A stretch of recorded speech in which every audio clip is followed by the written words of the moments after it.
Hey everyone!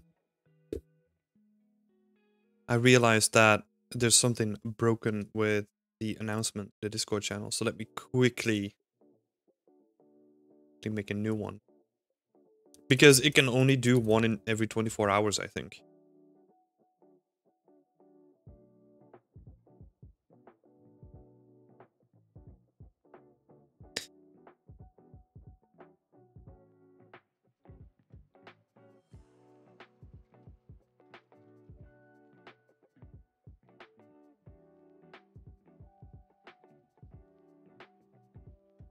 Okay.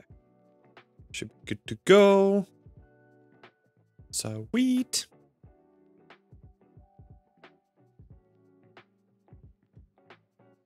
How are you doing, Leon?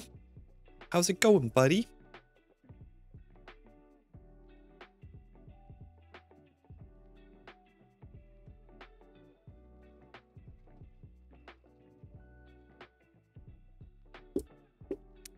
Hey yo, Mahuelo.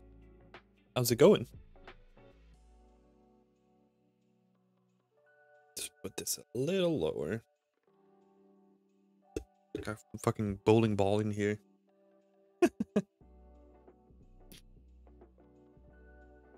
Last day before the next semester starts. Oh shit. That's the last semester, right? And then you're done with school? Or am I mistaken?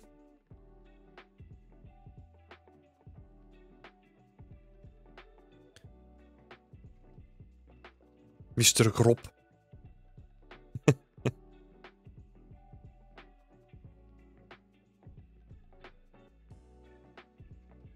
Alright, we're gonna wait for some more people to pile in. In the meantime, I'm also setting up something new. That is gonna be... I'm gonna experiment with having a second part to the AMAs. I'll have to look how this works. I'm already thinking about some adjustments that I can make, but it's gonna be a portfolio review. I'm not sure if every week is gonna be portfolio review. Maybe I'll do one portfolio review and then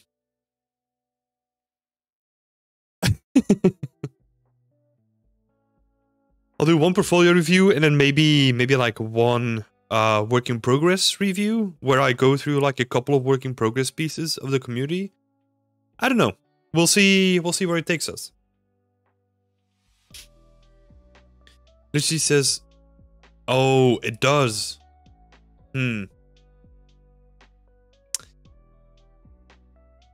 Yeah, I'm sorry, Tim. I'll need to adjust that.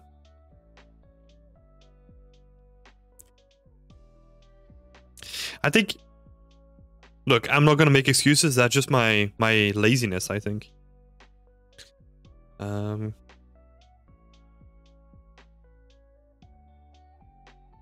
Unity spotlights. I was gonna make a note of that, right?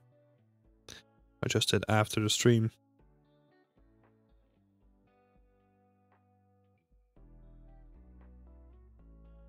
Good. Good. It would be the one where I could do...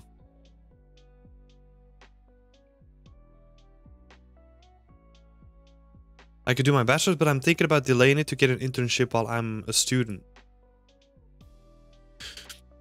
So how does that work, Leon? Are you just gonna do like another semester after it or something like that? Writing it across is completely fine. Yeah, because I'm kind of confused. That's what I normally do. So I'm not sure what would happen there. But I'll fix it anyway. That is a stupid mistake from my part.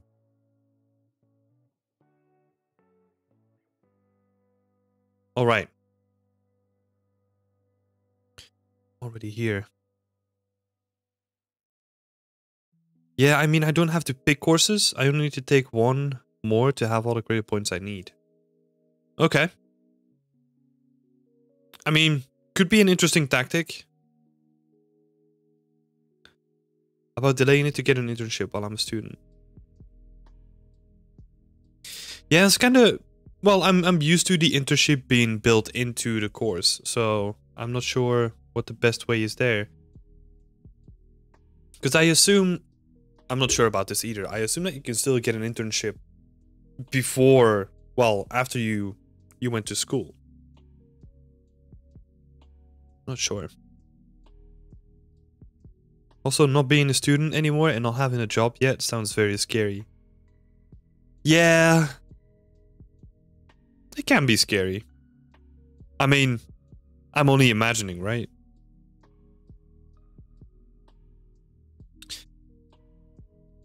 Oh, you can choose to do it without or with the internship. Oh, I would definitely do it with then. Yeah, it would kind of be silly to do it without.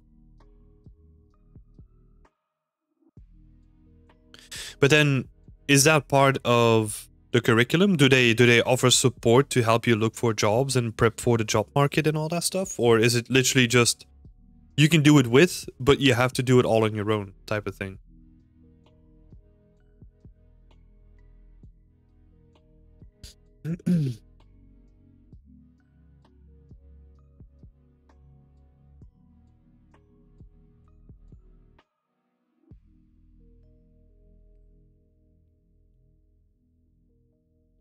They don't do any of that? Oh god. Pretty much on your own. Ah, great. Great.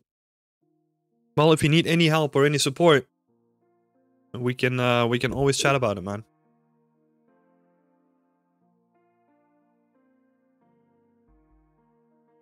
One of my professors said she could write me a recommendation or something. Yeah. Yeah, exactly, right? Maybe there's some weight to it if they know people in German game studios and have worked together. So there's like some credibility to it, but yeah, most of it is gonna come down like your portfolio, like you said. Yeah, man. I wish you the best of luck. And yeah, since we're gonna be doing a mentorship together, we're gonna be talking about this stuff for sure. Because there's a lot of stuff to dig in there. All right. Anyway, let's have a look. See here. Let's dive into some questions.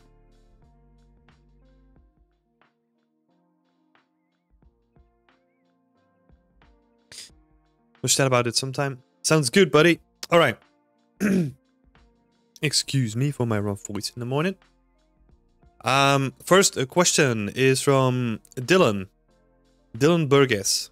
How do you navigate NDA work at home?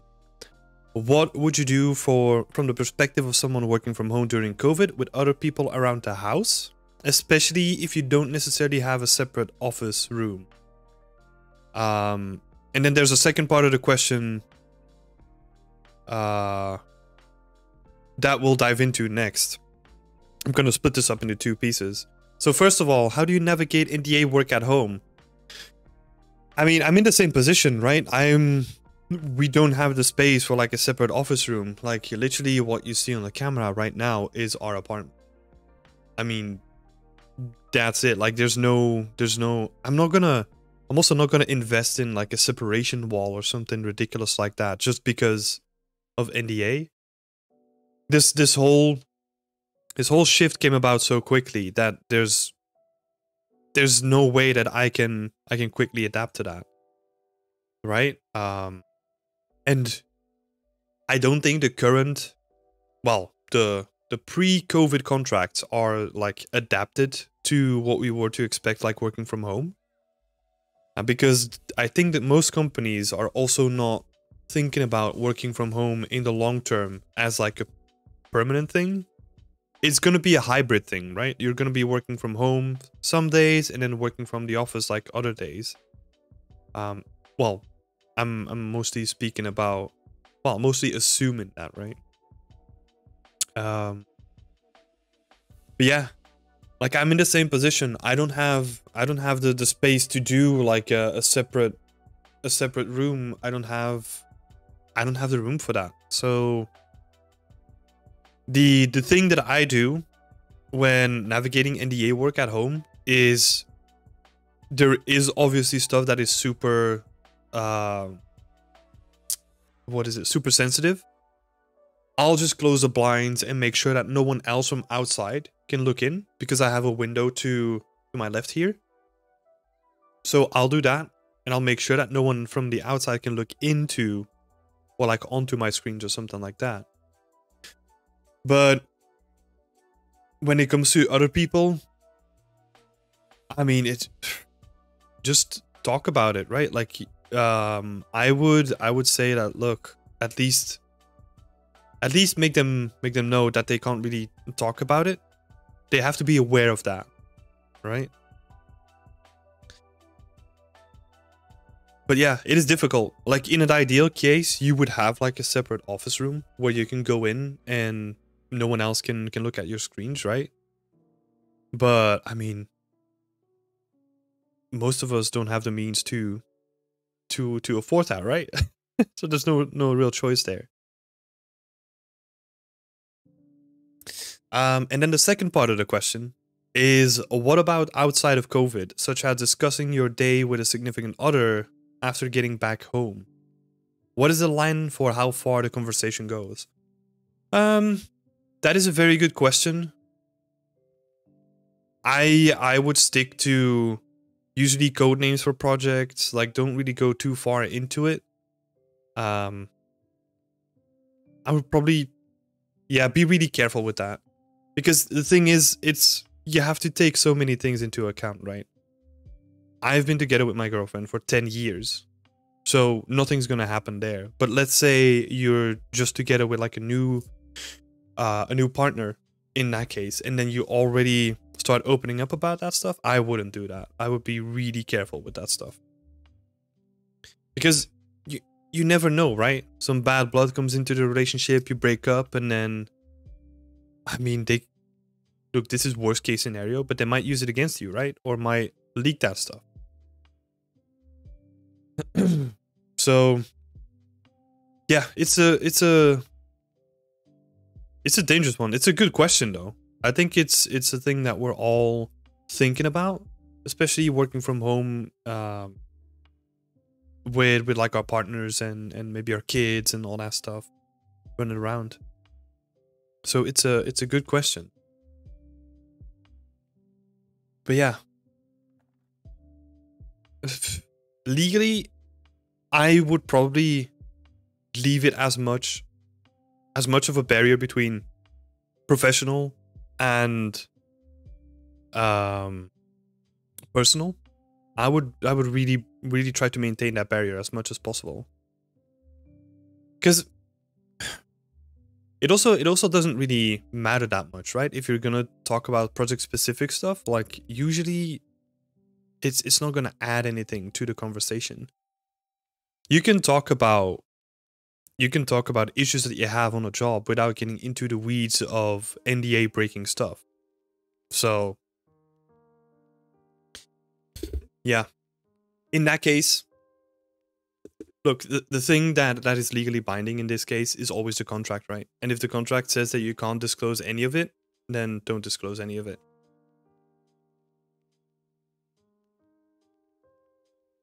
Of course, talking about outside COVID. I wonder if the legalities around those contracts are going to change in the future, where maybe, yeah, I can't really see them like getting away of NDAs, because I mean, it's still a secretive job that we do. But yeah, I'm curious about that in the future. But yeah, it's an interesting topic, an interesting conversation. And there have been moments where I've also told my partner not to look at my screen, for example, because there might be some highly critical stuff. Like I'm even unsure about how to deal with that stuff in some cases. So I'll try to keep it as secretly as possible in that case.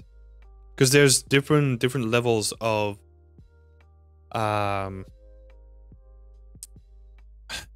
what is it, like secrecy, right? Or like critical to the business, or what you want to call it. Like there's different levels to that too. But yeah, interesting question, interesting conversation too. Yeah, I hope that makes a little bit of sense. The next question though is from Tropical Moisture. What skills and knowledge do you think the average intern slash junior position needs to know before getting hired? What would be the best way to showcase those skills? I mean, the best way to showcase those skills is portfolio, right? Like that has been the thing that everyone's been doing. Try to break it down as much as possible. So show game art, right? If you want to become like an environment artist in this case, it's important that you show off game art skills, where you can show off that you can dive into the wireframes. You're not afraid to show wireframes. Show how many polygons there are on like specific props. See how you divided your textures on the different models. All that kind of stuff adds to your portfolio, because it helps break down for the recruiter what they want to see for the potential job, right? Like the more information you put on your portfolio, the better of an idea that they can get from the person you are. What about the skills and the knowledge for the average intern slash junior position? I would say at least have the knowledge if we're talking about environment art positions, right? If that is the case here, I would say at least have high to low poly baking. Have that in there. Have a good understanding of art fundamentals, composition, lighting, shape language. All those things they add on to the fundamental understanding for like being an artist, right? Like how you can create contrast in an image, how you can make stuff stand out from a distance with scale, with color contrast, how you can make stuff stand out in like intimate spaces with like different sources of lighting. Even though you're not gonna do that, you're not gonna be responsible for the lighting most of the time in a professional setting, it's still good to have that understanding where you can say like, look, this is a space that I'm building. This is a sort of lighting that I imagined for this space. And then you can at least have a conversation with the lighting artist about it, right? Like, this is what I had in mind, and then bounce ideas of lighting artists. The same happens with environmental storytelling, right? Where you think about the background of what the picture is you're saying. Like that's also an important thing. Like, think about that story. Think about what you're trying to say with that picture. It doesn't have to be like this super revolutionary, like new thing, right? It can be a mundane thing, like it could be anything really, but try to keep that in mind, where it's one of those things that you're going to be doing as an environment artist, like especially as a level artist, a lot of the time, thinking about the stories that you want to convey. So that falls under the art fundamentals. Maybe environmental storytelling is a little bit more specific to environment art, but even with character art, you're thinking about the story that character will bring to the scene, right? Like the backstory of the character. You're doing the same with environment art too. So what do we have? Like art fundamentals, a high to low poly baking, like the high to low poly workflow. And this also brings with it modeling, right? You need to have at least, well, you need to have a good understanding of modeling. It doesn't have to be super technical, but you need to have a solid understanding of it where you can easily translate 2D images into 3D. Because that's also a big part of your job, like getting a 2D image and then translating that into 3D. Yeah, I would say those are mainly the core skills that you need for an intern slash junior position. Texturing could also be in there, but I would say it's a little bit less important. Especially again talking about environment art. If you want to focus on texturing, you're going to the material artist route. It's again good to have an understanding of it, but you could get away with more basic stuff when it comes to that. Yeah, and then again, what would be the best way to showcase these skills? Just have it on a portfolio. ArtStation is a place to go for these. It still is, and it will probably remain so for the near future. Who knows, maybe at some point there will be like a new platform where you can showcase your art better. But yeah, ArtStation currently is still the king when it comes to that. Unless anyone else in the chat knows any new platform that's up and coming that I don't know about. Would be interested.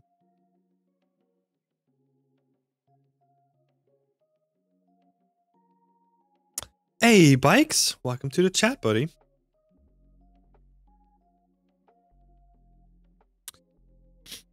Yeah, I think ArtStation will remain the platform to go to.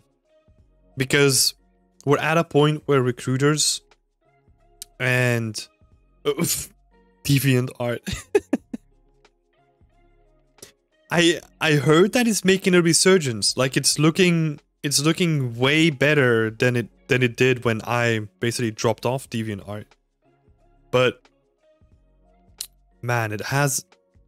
I think with DeviantArt, the issue with DeviantArt is just that it has this brand identity, right? If you're an artist and you talk about DeviantArt, like you're just laughing about it, and that is a tricky thing to get rid of. Because if we say,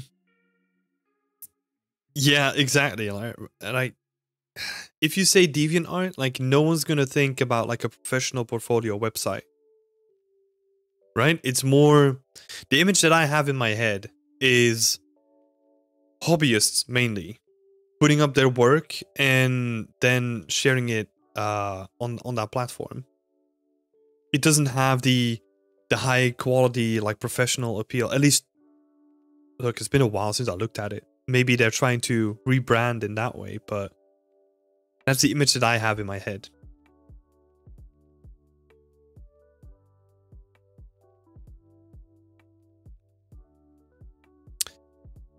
Yeah, I don't know about any other platform really.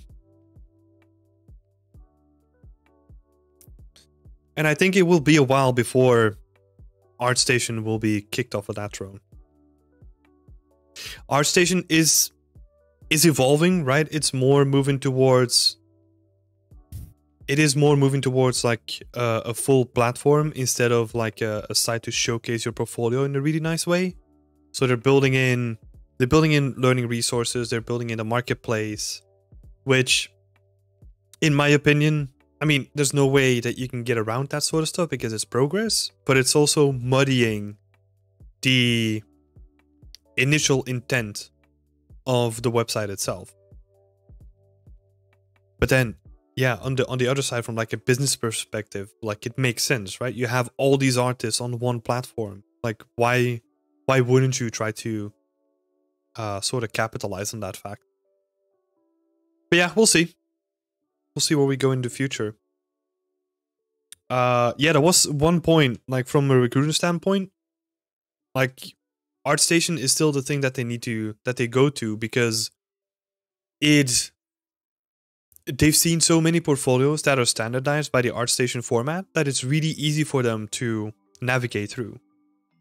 So that is one of the things that you need to keep in mind. Like, you can have a professional portfolio, but realize that the first thing that most people will do is click on the ArtStation icon to go to the ArtStation template. Which is kind of sad if you have like a personal domain and all that stuff, but that's just the way that it is. All right. Next question is from Anonymous. This is a very good question. So, yeah, we'll dive into the question first. Would having ADHD be a problem in a game dev workspace because of the deadline/concentration issues? I feel like I'm working towards a job that I won't be able to fulfill. Are there any supports in place that you know of? That is a very good question. I'm gonna open up with this, that I am totally not up to date with this. Like, I don't have an idea about how it might impact your work, right? I only have like a glancing understanding of what ADHD is. So let's start out with that. I just want to make it super clear. So that you can take the thing that I'm going to say next with a grain of salt, right? With a certain perspective. Because I think it is still possible, especially in a place that affords you with more flexible working hours, like the ones that I have, for example, where you still have to work core hours from, in our case, this is like 10 in the morning till 4. But you can kind of shape your own schedule somewhat, right? There's more flexibility within that system instead of like a 9-to-5 job.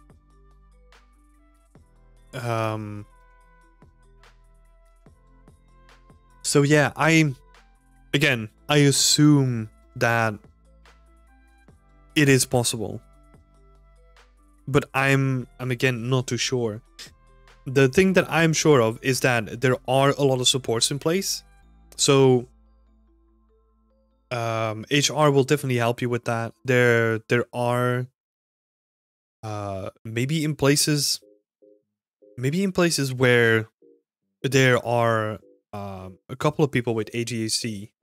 It might be nice to just step up together and be like, hey, can't we just like look for help with that, right? Like get some support. But yeah, I mean, it's a tricky one because I'm not really up to date with the topic. So I feel like this is something that I'll need to bring to the next session. And in the meantime, maybe do some research about that.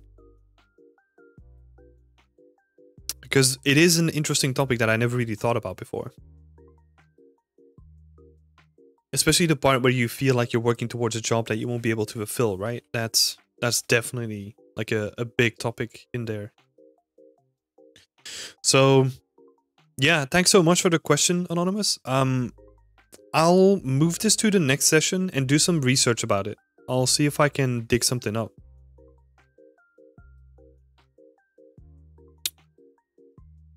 Let's have a look. Mahawedo, you hate the website thing? And I prefer just a standard ArtStation website. Yeah. I mean, I have like my own website with like my own domain name and all that stuff, right? But to be honest, like I barely use it. Like it's on my ArtStation account, so if you go to my ArtStation, like the link there will be my own domain name.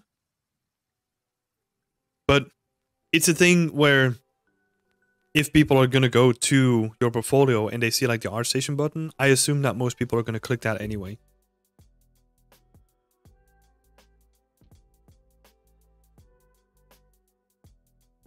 I think it's cool for... I think what's really interesting is for more 2D artists that really want to have their own display room sort of thing, right? I think that's always the thing that I keep thinking about is... yeah, I don't know. I don't really feel the need to put it in like a separate showroom and really put like a lot of attention into like how it's presented yet, because I don't have like a nice body of work at this point. But that might be my personal opinion though.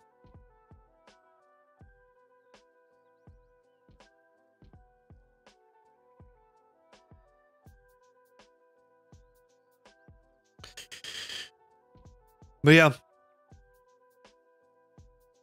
I mean, it probably makes it cheaper for you, Tim. You don't have to pay for like the domain name and all that stuff too. So I mean, that's a good thing on your side.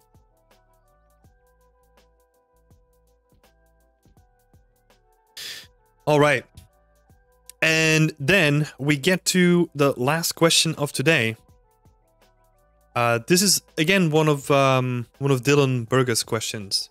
So thank you so much for these questions, Dylan. I appreciate it. How much of an issue are competing egos in the art department of a general studio? Have you ever found that sort of thing to have an effect on morale or production? And how is it normally handled? So, how much of an issue are competing egos? Well, this is tricky, right? Because sometimes you would hear about these horror stories from friends or like people that are in the industry, where you had this one really egotistical art owner that was just like choking the rest of the team out. But I would love to say that is the minority. The places that I've worked in didn't really have like competing egos in that. Sometimes you would have like occasional people that would really only be in it for themselves, right? They wouldn't really help other people and only ask questions if they needed to. But usually that only works in like the short run. Like it doesn't really create this lasting bond that you were to expect from like a solid team in the long run, right? A team is built on mutual trust and openness, where you can just go to one another and be like, look, I'm really struggling with this. Can you maybe help me with this? And then also do the same thing in return for something that you were more experienced in, right? But that is not to say that they aren't in the industry, because they definitely are. And in some cases, they might even get pretty high up too. So have you ever found that sort of thing to have an effect on morale or production? 100%. I have heard stories, and I've had like one or two instances where it wasn't openly discussed, but then if you talk to the people individually, like they all say sort of the same thing, that some stuff doesn't make sense, or that it's really hard to work with this one person, and it becomes this underground tension that you feel. Like the person that's doing it might not feel it themselves until maybe someone brings it up, right? Because here's the thing, like sometimes it can be done intentionally, but I would love to say that 99% of the cases are done without ill will, and as soon as you point that out, they're like, oh damn, okay, I'll see if I can switch it up, or like I see if I can improve on that, right? But I've definitely seen it affect morale or production. There are cases where you hear even within a company, right, that it's not fun to work in, say, another team because this person has a really big ego in that team, and it sort of disrupts like the whole team spirit. How is it normally handled? Well, that is where it becomes tricky, right? How is it normally handled? Normally, what will happen, and this is in a lot of the cases that I've heard, is that it usually just festers until it gets to a point where people are ready to explode, right? Where they're like fed up with this whole thing, and then they have like this burst almost. Like they need to get it off their chest, and then that can either be in like, look, I'm gonna speak up about it, or they might just leave, resulting in more turnover rate. That is how it usually happens, I would say. how I would ideally like to see it happen is people being more open about it and not being afraid about just saying something about a person where it's like, look, hey, can't you be like a... I mean, you have to really think about the way that you say it, right? And that's probably the big issue with it, because you can't really say like, oh, you have a big ego, do something about it. You have to take it in a way where over the long term, you're changing that behavior. Or this is also what I've always taken an example to is leading by example. Like, if you think that someone else is doing it wrong, try to show the better way by doing it yourself. Right? Don't become isolated. Don't become just like very...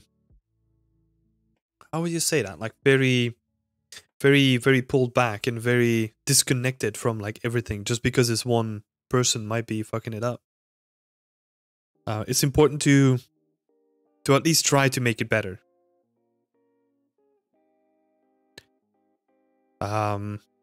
So yeah, that brings us to like, what can you do in such a situation, right? I think in most cases it is just being open and talkative about it, and maybe going to your lead or your manager if they aren't the person in question, right? And just having like an open conversation about it and being like, look, I'm really struggling with this situation here. Like, maybe getting some tips from them, maybe allowing them to help in that situation as well. Maybe they can help out in like a senior or like like a more managerial way where they can see if they can affect the situation at all.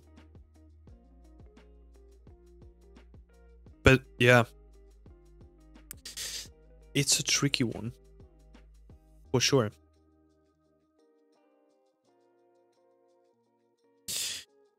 Yeah, I think we keep hammering on it with the challenges as well, right? Communication is key. Like, if you don't have communication within a team, if you don't open yourself up and be like, look, this is what I'm doing, or this is what I think about your work, or hey, maybe we can try this new thing. Like, if no one's willing to take that first step and be vulnerable in that situation, nothing's gonna change. Like, it's just gonna slowly grind to a halt where people are gonna get frustrated with each other and there's gonna be no communication at all. So that's something that you should try to avoid. Yeah, I hope that helped, Dylan. First, I hope once you get into the industry that you have none of this stuff, right? And that you don't have to deal with like competing egos, and that everyone is just trying to make the best game possible while collaborating. That's always the biggest thing, right? We're all in this to make fucking awesome games. So yeah, I hope you have none of those issues, man.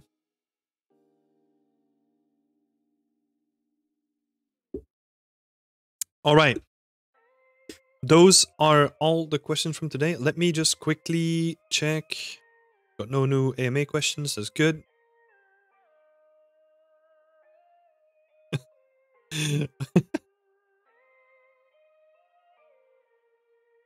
I just had a sneak peek at our general chat in the Discord. And Leon, that picture, Jesus, that's so cursed, man.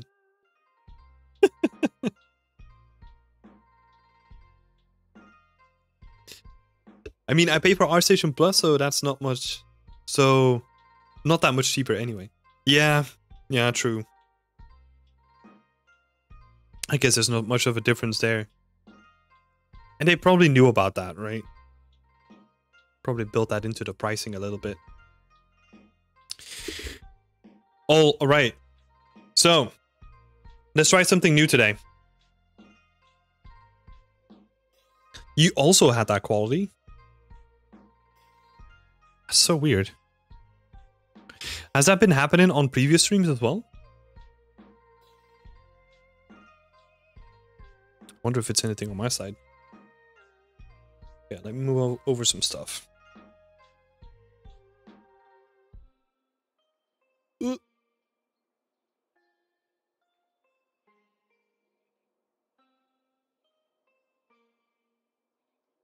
It was only for like 30 seconds.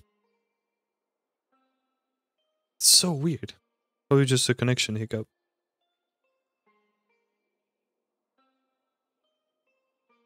Could be my connection though. Like sometimes I have these dips in my internet. So it could definitely be my connection that's like making me look like Minecraft.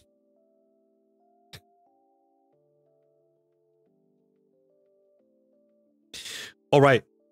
So let me switch over. We're going to try something new here. Whoop. Here we go. All right. So this is the new thing that I'm going to be trying. I still need to refine how we're going to do this, right? But I want to start doing some portfolio reviews or work in progress overpaints, which could be pretty nice. So we are here. If my portfolio review, oh yeah. Oh, if my pen wants to work. There we go. Let's have a look. So this is Dylan's portfolio. We're gonna have a look at this one. Let's see, I'll probably have to do something about the camera angle too. Yeah, first impressions. It's looking good. I really like this large banner, like just the image that you have here, like your latest portfolio piece. Looking really nice.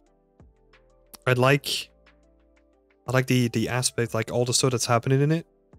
It already feels like really abandoned, which is quite nice. There has been some discussion about these icons here, right? Like some discussion online about like if they really add to the image. And I tend to agree with like the general consensus that it doesn't really matter that much if you add these into it. Especially at this point, if you see a material sphere, you already know what you can expect out of it, right? And if you then hover over it, you get like a little title. But this little indication, like your little logo, is pretty nice. I like that about it. Because you're trying to distinguish yourself from all the rest that you see, right? So that is definitely nice. So let me just add this. So nice. The banner is looking good. I had a look at these separations. At this point, I wouldn't really add them yet because I mean, the environment is only going to have this one, and then the props one is only going to have these two. And I think at this point, it doesn't really make sense to already separate them out because there's not that much to look at yet, right? Which in itself is not bad, right? Because it's not about the quantity, it's about the quality of it, and the quality is really good in these. So yeah, I would probably get rid of these separations at this point. Environment artists. Let's have a look. Yeah, I think also looking at the thumbnails for your main portfolio itself, this is definitely like the weakest thumbnail out of all. I would take like a bit of extra time just to present this one way better. Because that is a scan, right? I would at least maybe add like Megascan's ground underneath or something so that you can embed it within the terrain. Just do a little bit more here to make it visually interesting. Because at this point with the white background, like with the white floor, it doesn't really look all that good. The material sphere is good. I like that. And this one is also really nice. I do want to dive into this one though. So let's have a look here, right? So this is the main profile picture, like the main picture that you have. Again, all these, oh, hold on, switch to red. All these icons don't really add much because you're gonna have that in the description anyway. It's gonna be on the right side, and if people are really interested in like what programs you use, they will go through the effort to scroll down and just have a look at the icons there. Because also, you have to look at it from a perspective where you might have, I don't know, a really experienced artist that is really focused on like a couple of programs, right? So they really know their shit when it comes to like substance painter, substance designer, all that stuff. But then they see this icon, for example, and they're like, huh? What's that? And it doesn't really add anything here, right? So at least in the icons on the right, you can scroll down and look at like, oh, this is World Machine. Oh, okay, that makes sense. Cool. I mean, realistically, as an environment artist, you would know World Machine, but let's ignore that for a second. But yeah, anyway, let's look at the picture itself. I'm looking at it from like a really weird angle on the screen, so okay, it looks all right. Let's duplicate this. The thing that I really wanted to do, and I was playing around with this, is I want to make it just pop a little bit more than it does now. Just brighten it up a little bit, like push the contrast. And then also, this is sort of going contrary to the whole abandoned feel that you're trying to establish, right? But I would love to see like a bit more saturation. And when I was doing this really pushed it into this what's the game called? Like Assassin's Creed Valhalla kind of feel. Like that, literally, I was thinking about that. The reason why I do this is because it makes it stand out from a distance, right? If we look at the original thing and then compare it to this, like much more contrast, like much more alive. And this will also really help if we go back to the previous thing with putting this into focus and like bringing it out. Because if we sort of do the same thing here, right? So if we select this,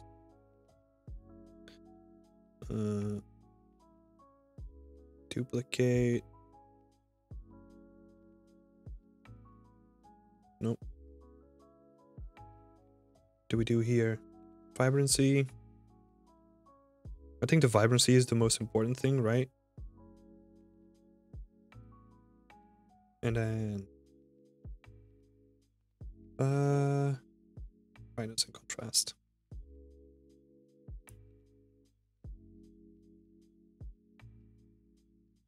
You can see that this already stands out way more than the original picture. It makes it feel more alive, like it attracts you in. So I would definitely think about having that little color pop here instead of like the washed out thing that you had before. This, again, like my original comment was that this is also going against like the abandoned feel, right? Because sometimes you wanna emphasize that it's abandoned with just like a really muted color palette. But if you actually go to like abandoned exploration, to go like urbexing, you see that those are often like the most vibrant places compared to what was there before, right? Like normally it was like a really dreary like warehouse, but then you go into it now and it's like full of graffiti.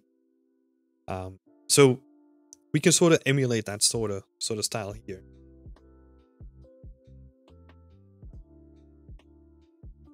So yeah, really pushing those values is going to be really nice.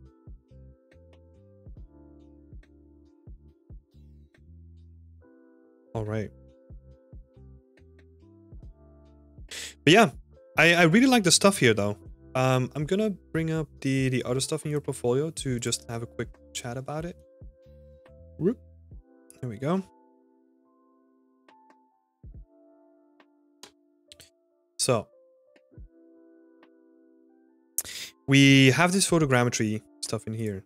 Oh wait, before we dive into that, let's have a look at the additional pictures because this is definitely worth showing off. This thing in motion, really nice. I always love to see motion in it. It's only a shame that the clouds aren't moving, right? If you're adding motion to it, I would expect like the clouds to, let me make sure that they're not moving, like to animate. Have some interesting material breakdowns. I don't know if the depth of field here, like the blurriness, is adding to the materials, right? But these are definitely nice to see. It's always good to see that an artist is proud on their work. And they definitely do the job. Like a nice breakdown GIF is always good to see too. And then this I thought was quite interesting, Dylan. Because these are sort of hidden away at the bottom. But I would maybe even open these up and like have them as like separate posts where you have like attached roof breakdown that people can have a look at. I would separate these two like separate posts because now they are hidden inside of this portfolio piece, which is kind of a shame. Like you want to be able to see these like here. Maybe that might be worth having like a separation so you can have all and then resources. And then you put these two as like separate posts in resources. The reason why we make them separate posts too is because they're easier to find. And it gives, in most cases, it gives people a lot, well, it gives your portfolio a lot of traction. Because you're giving value back to people. And people are always interested in getting value, right? They are looking for these resources. So I would definitely just put them to yeah, put them in like a separate category, or just put them here like at the end would be really nice. All right, then we have this thing, pretty nice. So this is like a comparison between photogrammetry and then what you made in Substance Designer, which is pretty cool. The main thing that really stood out with this one is I was kind of expected to see the photogrammetry bark and then the Substance Painter bark like on the same mesh, right? So that you can have like 100% comparison between the two and sort of see the differences between it. That would be pretty amazing. Because now you have these photogrammetry and like this material, but this material isn't applied to any of these. So yeah, I thought that was like a little bit of a shame. And then these last two things, I don't know what you were trying to show off with them, to be 100% honest.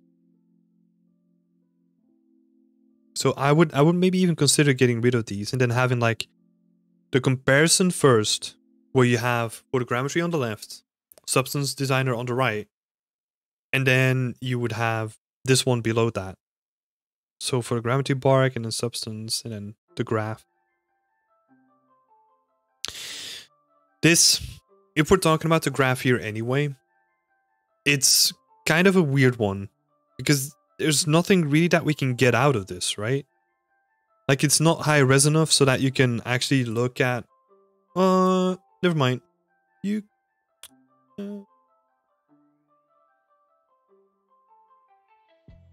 yeah, you can kind of see it, but it's not that clear, right? Because it always is pretty weird to see Substance Painter graphs if they aren't like 100% like clearly readable. But yeah, I think this is a really nice experiment though. It's just a shame that we don't have a like a direct comparison at the top. But the outcome is good, and I think you got really close with the Substance Designer one as well. So a really nice job on that one, man. Looking sweet. All right, and the last one. Source photographs. We have like texture maps. This is pretty cool. Seeing texture maps here. You can also see that maybe the texture maps would have been nicer if you just have them all in the same direction, right? Again, nitpicking here, but it would be cool if you have them as maybe like a long texture and just have them all like straight up. It makes it easier to unwrap. And also minimizes like dead space between the different sections. Yeah, I think the main thing here, like the fern itself is looking nice. I think the main thing here is just the presentation of it. Like having a little bit of a floor material going on from Quixel Megascans. Like it can literally be just something that you apply on it, right? And then having a nicer lit background. I think that would help a lot as well. Just having it more embedded into like a material or like the landscape itself instead of just this being it. Yeah, cool. Okay, thank you so much, Dylan, for sending this picture or like sending your link. It's looking really nice. And also, again, congratulations for getting a job in the industry, man. It's highly deserved, especially looking at this. Really good job at this on this piece. So I'm looking forward to seeing your work in the future, man. I'm excited about it. All right, let's switch back to AMA. Cool. So I think that was all right. Just stuff back here. Let's make space again. I'm looking forward to doing this more in the future. I will have to change it up a little bit here and there. I do have some ideas about that, but I think these could be really helpful. What do you all think in the chat? Is that something you would love to see more in the future?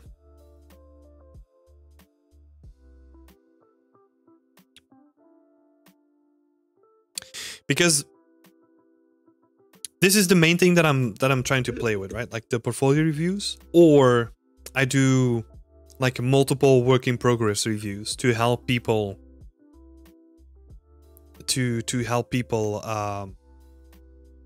with their personal projects, right? Super interesting. Thanks, everyone.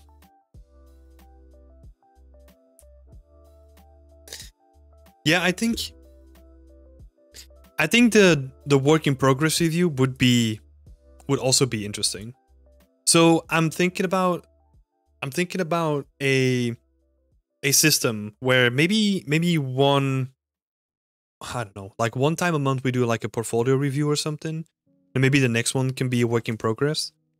I do have some other ideas for the work in progress, because I wanna push it more towards helping other people giving critique as well, because this is really like one-sided, right? Where I want to help people with giving feedback on other people's work too. So that's something that I'm thinking about too. Would be nice if the person who sent you their portfolio could also ask you for something specific. What could I improve about my presentation? That's a good point. Let me make a note of that.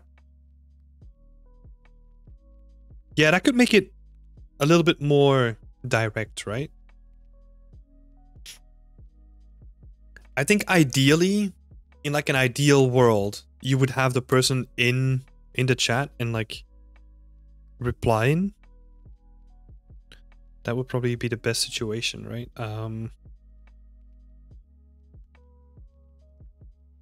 But that is a really good point. Specific question.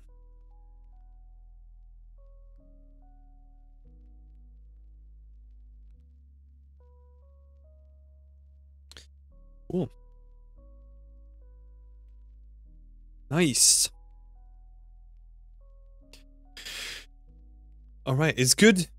It's good to see that this was really nice. I'll have to do some adjustments going forward because switching between like the program that I draw in and then the screen is like a little bit cumbersome. So I'll need to look at like a program where you can just draw on the screen.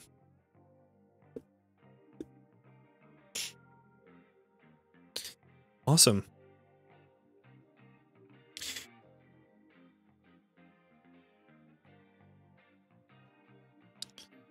What could I improve on my presentation? Yeah, that would be interesting. Yes, that sort of stuff is pretty cool. Thanks, Bikes. Appreciate it. All right, cool.